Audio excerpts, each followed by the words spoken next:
Great. Thank you. Thanks, Jay. Well, good evening, everybody. My name is Wes, and I want to give you my last name. I normally have it on the screen, but it's Hamill. It's spelled the same way the guy in Star Wars spells his. Only I only have one L. I mean, I'm one L short of the Force. Okay, it's just Hamil, and yes, perfect. Thank you. And the reason I do that is because, especially in meetings where I see lots of last names, is I want you to be able to find me if you need me, and I'm real easy to find these days. And that was not true prior to getting sober. And I'd also, before I dive headlong into my story, I want to thank Jay for asking me to speak. We do go, we go back to the beginning. Jay was sober when I arrived. My sobriety date is November 20th, 1991. I know that I see my brother James out of Austin, who was sober when I arrived. And here's another thing I feel absolutely certain of. There's a lot of people in this meeting that were probably sober when I got sober in 1991. And to each and every one of you, before I go any further, I just want to say thank you.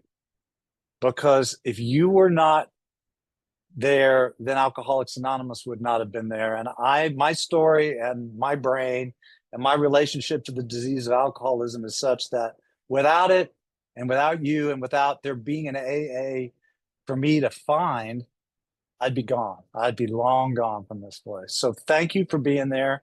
And for everybody with my length of time or really just all of us, I heard a great thing when I got sober. It was, somebody was standing on the steps of that very log cabin, a guy named Tony Moorhead, who's long gone now, had told me, he goes, at 90 days West, everything you need to know about getting sober, but now you got one day at a time, the rest of the journey to learn how to stay and live that way.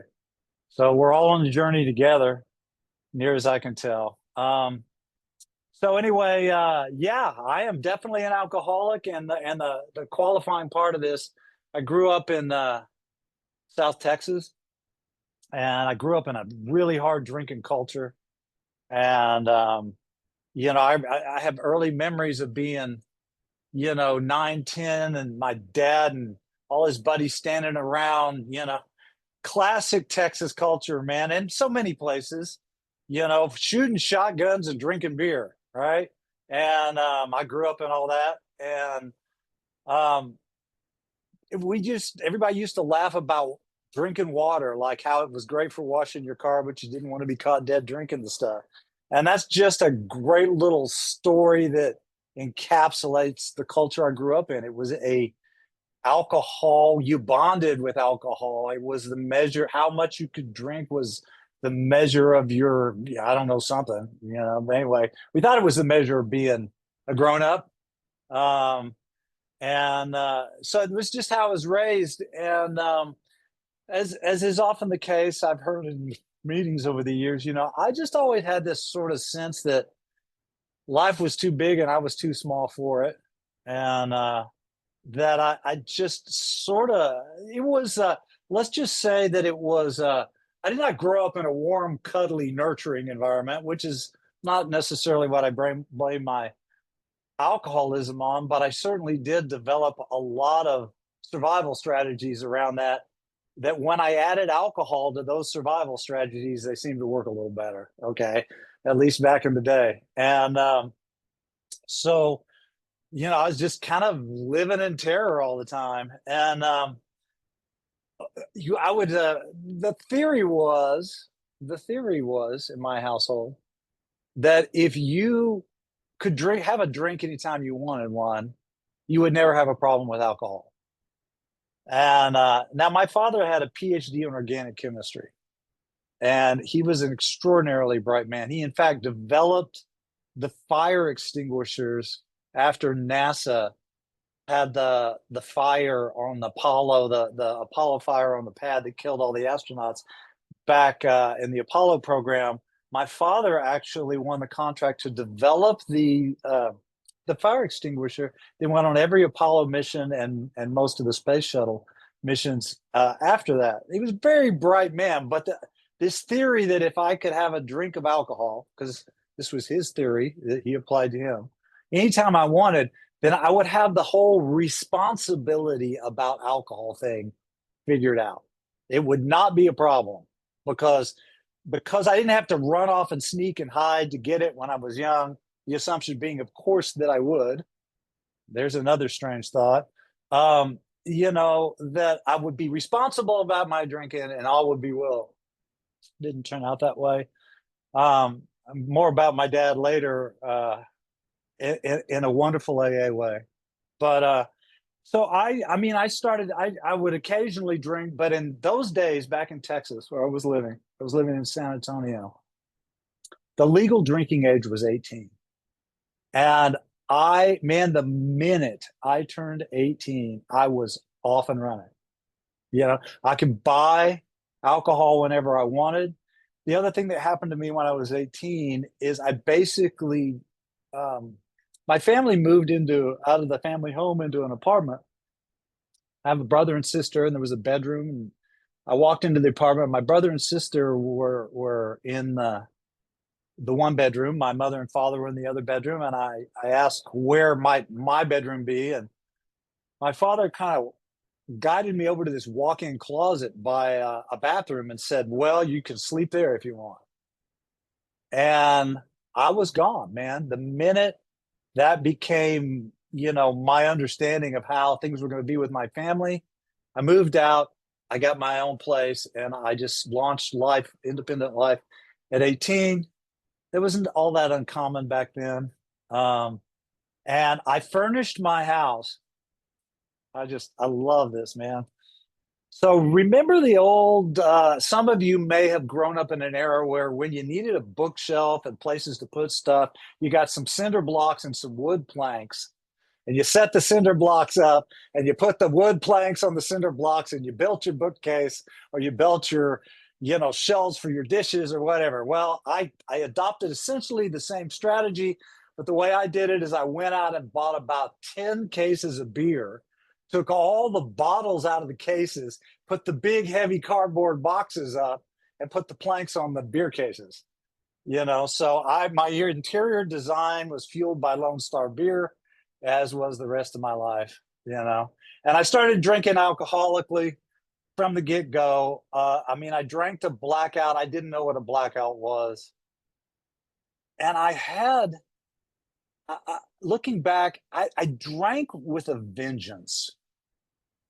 And what I mean by that is when I drank, I was so scared of I didn't know how to be in the world. And, because if you put your head up in the wrong direction in the environment I grew up in, you kind of got it knocked off. And so, I had to learn to read the room, shut up, and, no skills for communicating or feeling. And so, yeah, alcohol helped that. And it helped that in the sense that it's not that it solved my problem. I just didn't care about my problem so much. It was the ultimate diversion from my problem, not knowing it was going to be my problem. And so I would drink. When I say I drink with a vengeance, I think there was something, my drinking years were characterized by essentially this feeling.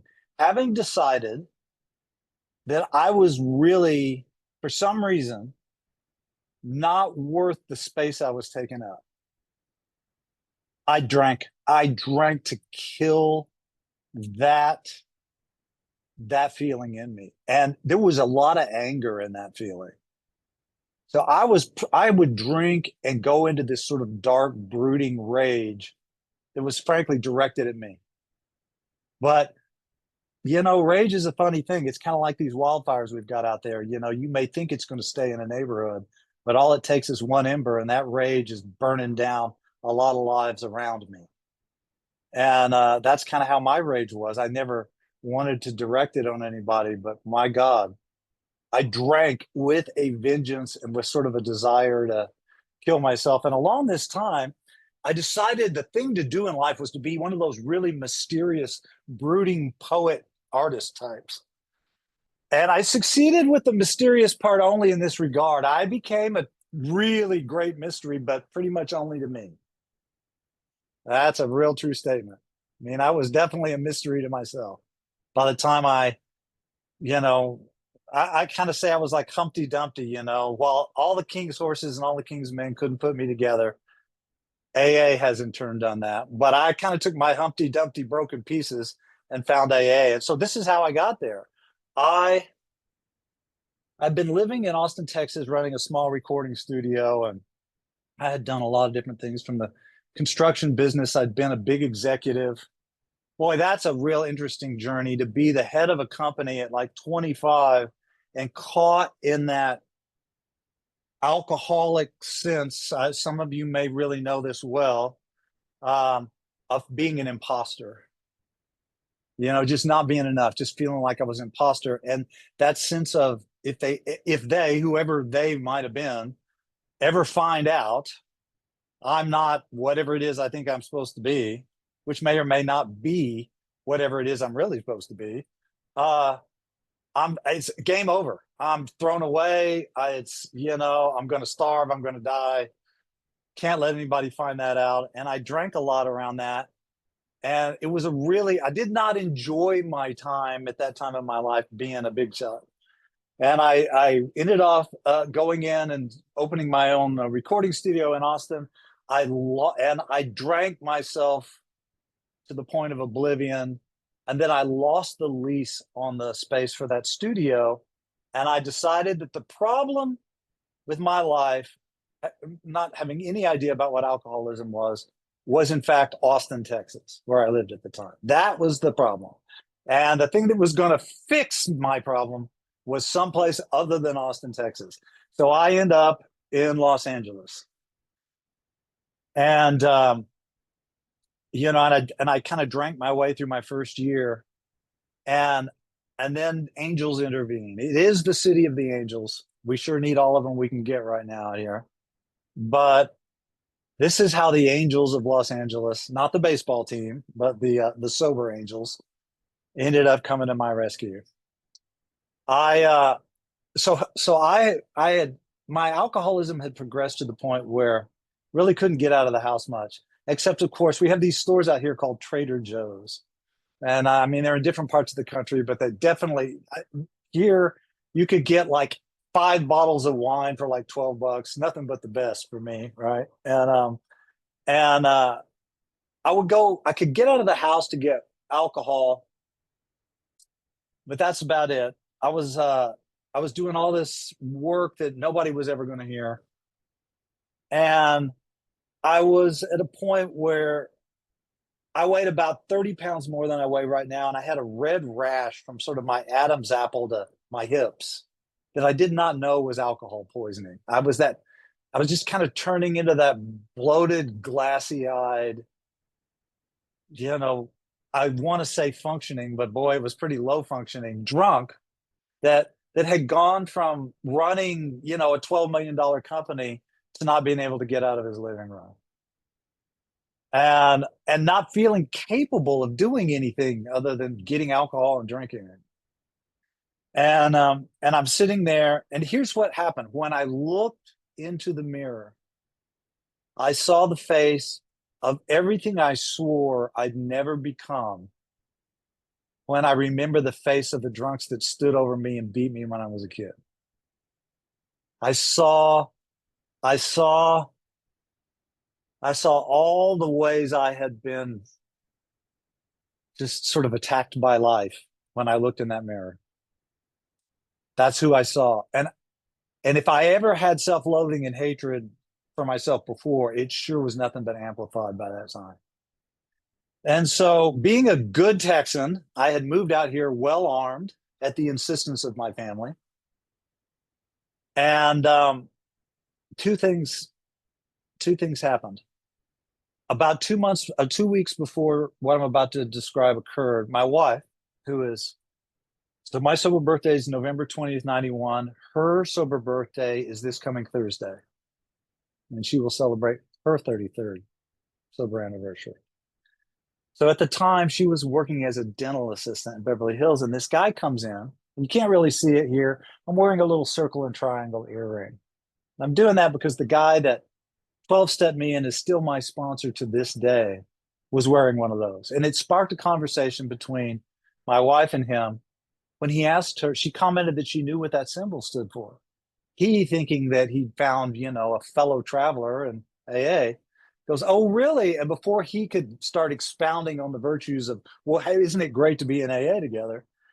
She interrupted to say, that's a sacred symbol that's 2,000 years old. And the triangle is man reaching for unity with the circle, which is God. And it's called the sacred Tejas. And you can look it up. And I'm thinking Tejas is cool because that's what they used to call Texas when I was growing up. That was the name of Texas when it was belonged to a different country. And, so he just laughed.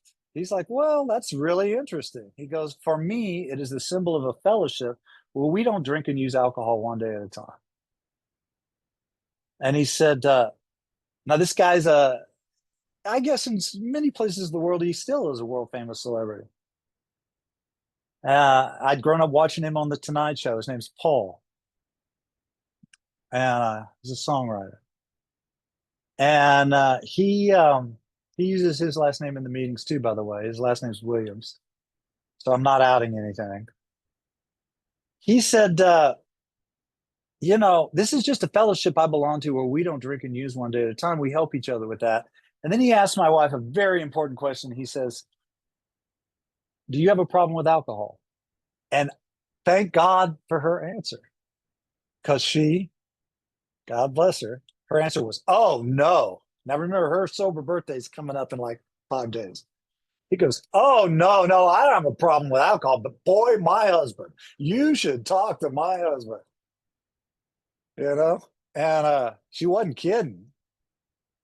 Thank God she said that. He goes, and she had brought in this cassette tape of a song I had written, and she played it for him. And this little son of a bitch, man, I love this man. I spent the day with him yesterday. Uh, he knew just how to hook people like me, man.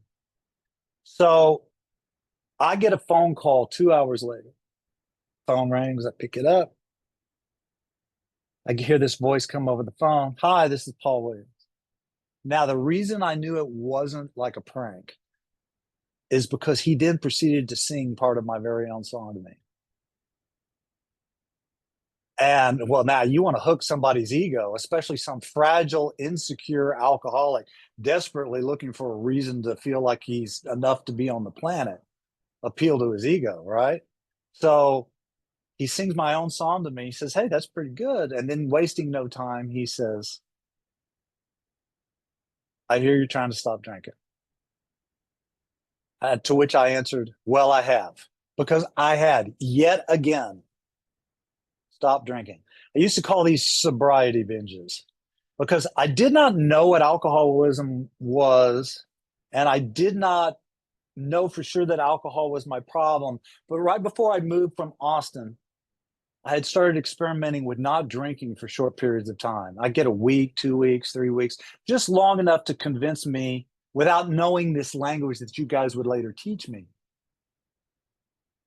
that I could convince myself I could control and manage my drinking. And the whole time I wasn't drinking, I was thinking, when have I not drunk long enough that I can say I got a handle on this so I can have a drink? Again, not knowing that's what alcoholics do. So, but was in another one of my little sobriety binges. And I go, "Oh, I've stopped." And he goes, "Really?" He goes, "What meetings are you going to?" I said, "Meetings? I have no clue what you're talking about." He goes, "Oh, well, now if you're staying sober and you're not going to meetings, you and I need to have a conversation because I really need to understand how you're doing this." It was brilliant, just exactly a power greater than myself that I did not, yet acknowledge, had put the perfect person to guide me to Alcoholics Anonymous in my life. And he said, "Look, I'm going to be out of town for about a month. And when I get back, let's have dinner. And I want you to tell me all about how you're staying sober without going to meetings." I'm like, "Done." So for the next 30 days of my life, and I got to tell you, folks, I do not know why I didn't just drink and lie about it. I don't know why. It was just a shred, a scrap, a frigging 1/42nd of a shot glass left of integrity in me. And I didn't lie, and I didn't drink. And I was everything that any of us who've lived this journey for any length of time know that makes you. I've since come up with a name for that. All of the abstinence, my term for all of the abstinence and none of the recovery for me, which I've experienced in my years sober, I call it sobriety. That's my little name for it. Sobriety. It's pure hell. And I didn't drink. And it led to this. I'm sitting on the edge of my little bed in an apartment about 2 miles from where I'm currently living. And I have a 38 caliber Derringer cocked and pointed about 4 inches from my forehead. And I'm staring down the barrel. I am as morose and dark and drowning in self-pity as a human can pretty much possibly be. I didn't know all these things. This was just normal life for me. Okay. And I'm staring at that pistol and it's cocked and I'm going to solve my problem. And then I started thinking about my wife. Now, my wife and I have been together since 1977. This is 1991. So we've been together about 14 years at that time. And I started thinking, well, if I do this, she's going to come home. I'm going to be splattered all over the bedroom. She's going to have to clean it up. She's going to have to call the 4 people left in Texas that might care. She's going to have to deal with the questions of what happened to Wes. And for years, I used to say codependency saved my life. But somebody corrected me on that about 6 months ago. They go, that's, Wes, it's a funny line. Great. But they called me out on it. They said that wasn't what saved your life. You know what saved your life? Love saved your life. Love saved your life. That woman who had told that man who was going to be, I did not know it at the time, but was going to become my sponsor, that I had a problem with alcohol, had committed an act of love. And the fact that I loved her kept me from pulling that trigger. And she came home that day and I was sitting in a darkened apartment. Jesus, man, it was like a death chamber. And she walked in the door and she closed the door behind her and she didn't get more than 6 inches from the front door. And she sat down. She looked at me, and I am not proud of this, but she looked at me and she said, "You scare me." And the last thing on the planet, my bottom, was having somebody I knew I loved. Not that I could feel that love very well. I have lived in that alcoholic space of lying next to somebody I love and absolutely feeling nothing. And I've lived in that space of looking in the mirror and feeling nothing but contempt for what I saw. And that's where I was. And she said, "You scare me." And that got my attention. And then she said, "Why don't you go to one of those meetings that Paul is talking about?" And I'd gotten the location of this log cabin that Jay referred to. And for those of you who haven't been to LA, I'm sure in Tennessee there's plenty of log cabins, real ones. There sure were in Colorado where I lived for 24 years. Not so many in West Los Angeles. Only one I know of. And Jay, in fact, helped keep it from turning into, I think, a lingerie store or something. So anyway, so I knew about this log cabin meeting. So in my I was very highly evolved spiritually around this time, as you can imagine. And so my response to her was, well, if it'll get you off my ass, I'll go to the meeting. Again, not proud of having said that. But that's the honest state of where I was. And the next morning, I had a plan, as so many of us do. And I went to that log cabin, and my plan was I'm going to drive by, and not going to get out, not going to go in. I'm just going to drive by and get home and then tell my wife at the end of the day, her name's Victoria. "Victoria, I went. Are you happy? Now leave me alone." But for some reason, there was a parking spot right in front of that meeting. And for some reason, I parked the car. And then I got out. I walked up the steps. There was only, I think, 4 or 6 of them. It wasn't 12. Those were inside the room. And this really skinny, scrawny African-American guy named Malik reached his hand out and he shook my hand. He said, welcome. It felt like he pulled me up those steps into that room. To this day, every time I have a sober birthday, I find Malik and I ask him to give me a birthday cake. That's the tradition out here. And now I'm standing in a room of Alcoholics Anonymous. I have like 8 cents to my name. There's coffee. I don't want to embarrass myself by not being able to pay for the coffee. So I'm standing there sure that everybody in the room is staring at me. Nobody's staring at me. It's a room full of alcoholics, man. If they're not thinking about themselves, they're talking to their friends. And maybe both at the same time.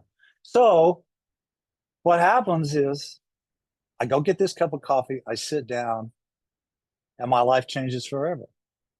Because that guy I told you about, that Tony Moorhead guy, he was the speaker that day. And he talked about being afraid of life, and he talked about not knowing how to deal with it. And he talked about drinking alcohol to deal with his feelings. He talked about not feeling like he was enough. And I went, this is my twin brother. I heard what I've come to understand now from the literature of Alcoholics Anonymous is called the language of the heart. You telling your story.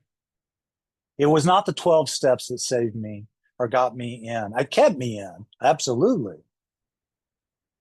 But it was the language of the heart that got me into the meetings of Alcoholics Anonymous. I heard somebody with what I thought was just the insane amount of courage to tell the story of how I felt.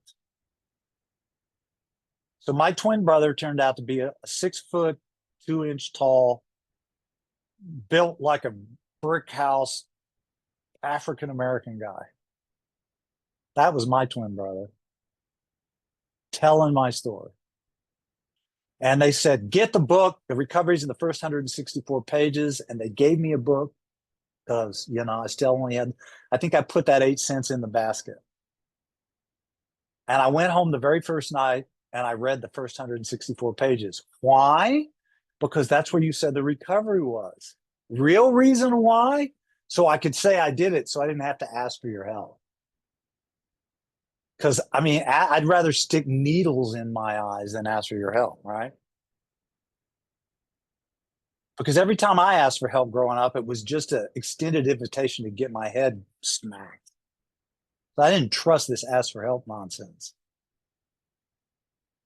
So I ended up reading that book and going back the next day. And I kind of lived in that self-study guide for a little bit. And that guy, Paul, got back to town and I go, yeah, I've been going to meetings. He goes, great. I'm going to speak at a meeting tonight. And that's the night my wife went and identified as an alcoholic, started her sobriety journey. And I was talking to that guy, Paul, and he goes, it sounds a lot like you're asking me to be your sponsor. And I'm like, well, yeah, I guess I am. And he's like, meet me at this restaurant. And I think, well, this is how the AA people do it. They drag you halfway across town, they sit down and they tell you no to your face. Well, I got to at least respect that. So I drive across town. I sit down at this restaurant. And he says, I will be your sponsor. I will help you through the 12 steps of Alcoholics Anonymous. Really don't give a rat's ass about your talent in any other area of life. And I asked him a question about his music career. Because, the guy's, he's only won Academy Awards and Grammys and president of ASCAP worldwide. And we, in fact, actually do work together these days. But that was 30 years in coming. That took 30 years to happen. And it only happened because he asked me to work with him, because when I'm in Alcoholics Anonymous, the most sacred thing is recovery. I'm not here to network. I am not here to look for career opportunity. I am here to stay sober and help the other alcoholics stay sober. That is why I am here. And the rest of it, it comes or it doesn't come, but it's all comes from that. But I asked him, well, how do you write a song sober? And he goes, I don't know. I haven't written a song in 2 years. And if I never write another song again in my life, because it's a fair trade to be sober in Alcoholics Anonymous. I went, I hear that. So I got sober in a room that were a lot of celebrities in. And the reason I'm saying that is for this reason only. These people that I was seeing in this room had every single external thing in life I thought was going to fix my problems. And there they were sitting in the same crappy, beat up metal chairs. Log cabin since has much nicer chairs, but didn't in those days.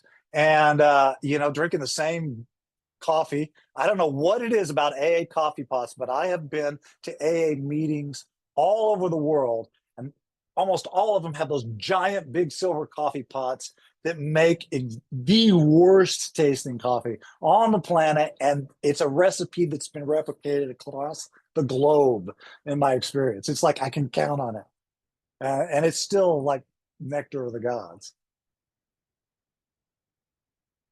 So my journey in A started. Now, this is what's my journey has been. I threw myself into, I was every day at that log cabin, and I would go to other meetings, and it would took me a while to get out of the living room, and start functioning in the world again. And I would hear things like, you know, each group has but one primary purpose: to carry its message to the alcoholic who still suffers. And I grabbed a hold of that because I had no purpose. So now I had a primary purpose. I had something to live for. I needed something to live for, because because I got sober doesn't mean that sense of being a waste of space on the planet disappeared right away.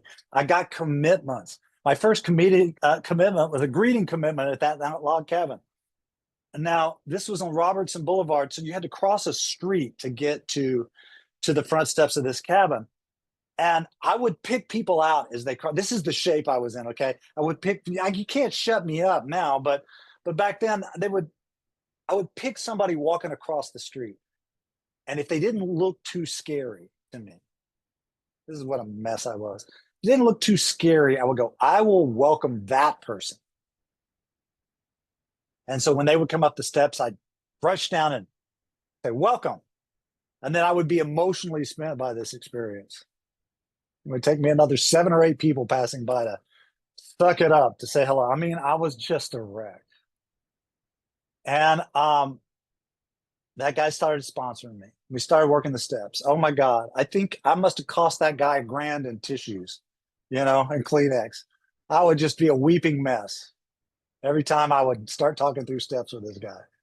Now, I was raised in a super macho Texas culture, but there was just all this pain and all this shame and everything just leaching out of me in my early recovery. I started to heal up. And then at about 2 years sober, I went to a meeting at that log cabin that changed the trajectory of my sobriety. And this is what happened. I'm sitting in that log cabin.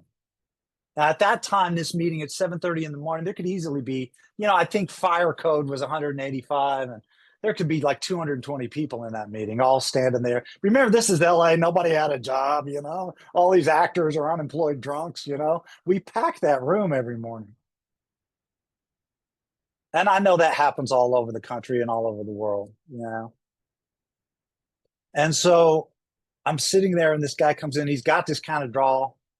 I kind of got a smile out of Jay saying y'all, man. He's an official Southerner now, man. He's got the proper contraction of you and all baked into his, his speaking style. I grew up in all that. So this guy goes, well, now y'all, he's got that Southern drawl going. It sounds like home to me, right? And he goes, his name was Jim. He was like 35 years sober, like in 1994. And he goes, if you want what we have, and you're willing to go to any lengths to get it. And he stops. He says, what do we have? And I'm like, oh shit, pop quiz. Like nobody told me there was going to be a test. He goes, what do we have? He'd done this so many times. He had the timing perfect. And he goes, and he laughs, and he points at the banner hanging on the wall of that cabin. And he reads the 12th step. Having had a spiritual awakening. And then he emphasizes this as says the, and he says that like 3 times, the result of these steps. And he goes, now, You hear a result a lot. He goes, not, that's fine. He goes, but what's written on there says the. And he said, here's why that's important to me. He said, tons of promises comes out as a result of me being sober. But this is the one we put in writing in the steps. It's in writing. If you do this, the awakening, sufficient to recover one day at a time from the disease of alcoholism, will occur.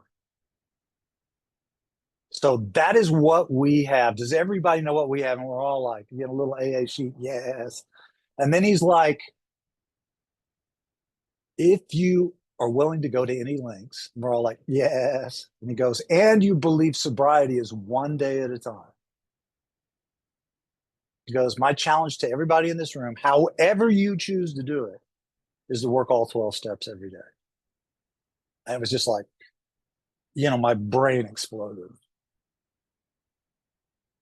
And what I come to understand from that is the language in our book that says we have a design for living.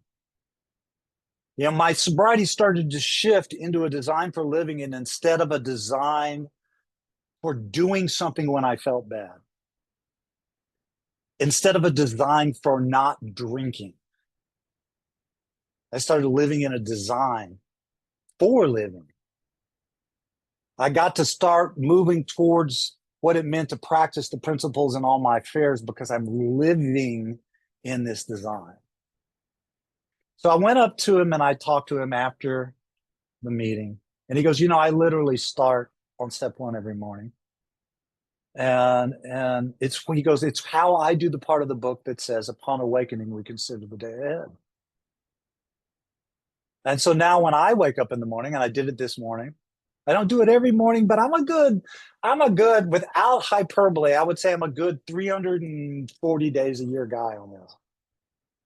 And I do it. I'm almost superstitious at this point. Like, no, I'm not almost. I am superstitious about this. It's like if I get into my day and I haven't stopped and looked at who I am through the lens of the 12 steps when I start my day, I stop my day. And I do it. Because it's important for me when I wake up in the morning to go, I woke up an alcoholic today. I have not had a drink in a while, 33 plus years. I haven't done any, drugs that weren't like given to me during a surgery or something.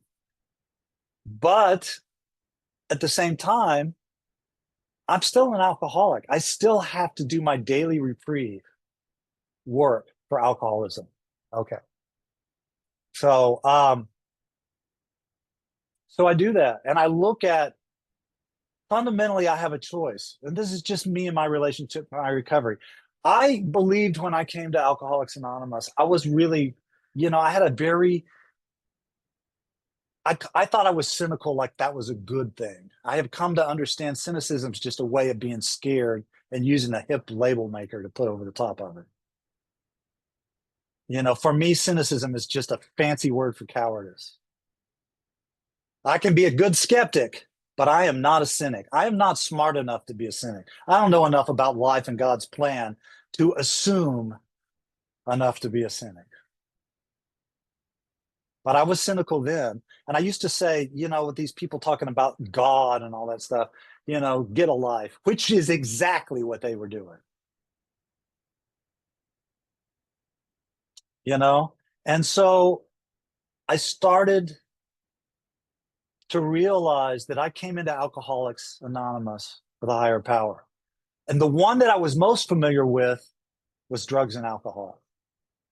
And I had to confront that in my first step.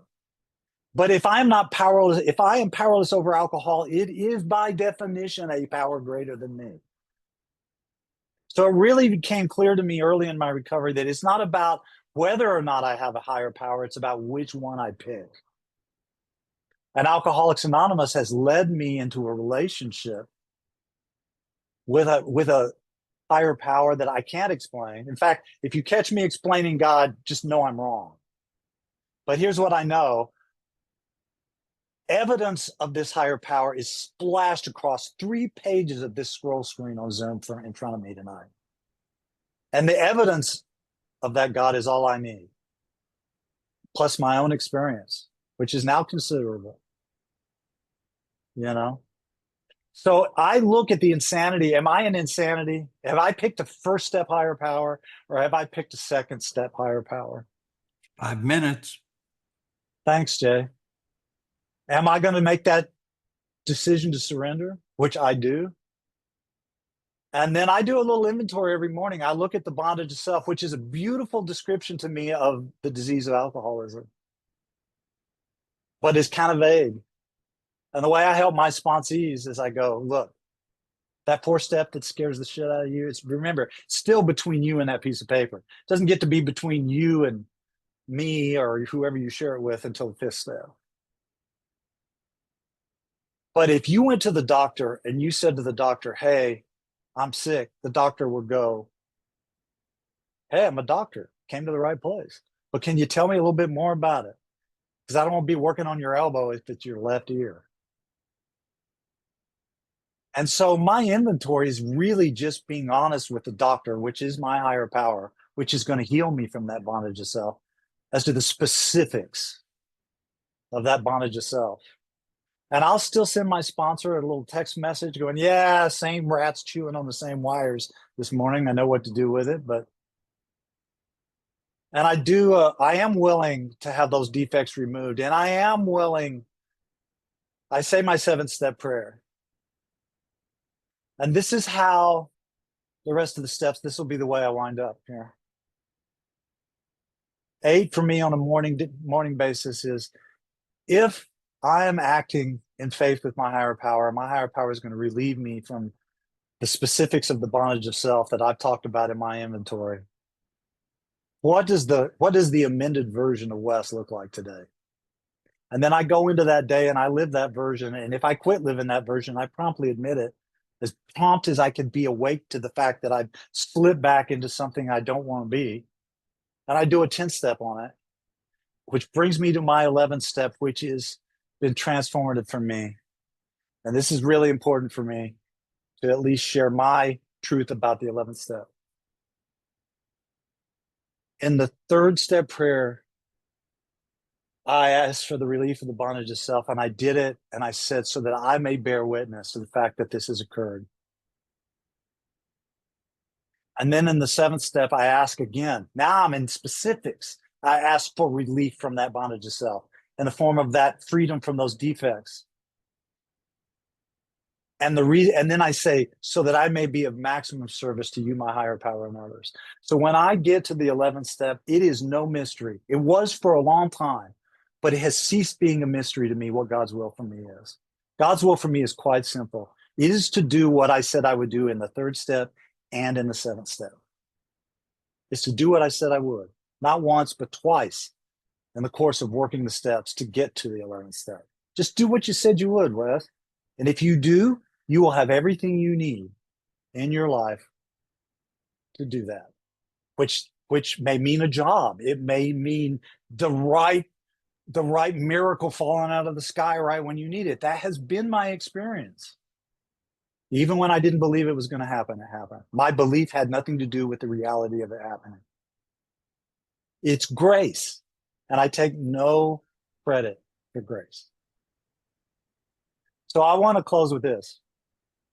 When I was a couple of years sober, searching for a way to pray, I was given the gift of, I come from Indian country in Oklahoma, and my family is all from there. And I met these native elders, and they taught me this way to pray. And they said, they used a word, they said, we live in sobriety. And I was very excited when I heard this, because here I am in AA, and sobriety is everything to me. There is nothing in my life without it. And so I go, sobriety. And they go, oh, you're one of those 12-step people. They go, that's a good road. You stay on that road. You should stay on that road. Now, this is what we mean when we say sobriety. We mean that your spirit, that your emotions, what you feel, like if it's a wheel, it's down here in the south, is balanced with your thoughts, your intellect, your mind. And that your body, your physical existence over here, we'll put that over here in the west, it's balanced with your spirit in the East. And you're these four things. And when you're in this place of sobriety, you're balanced perfectly in the center of those four things.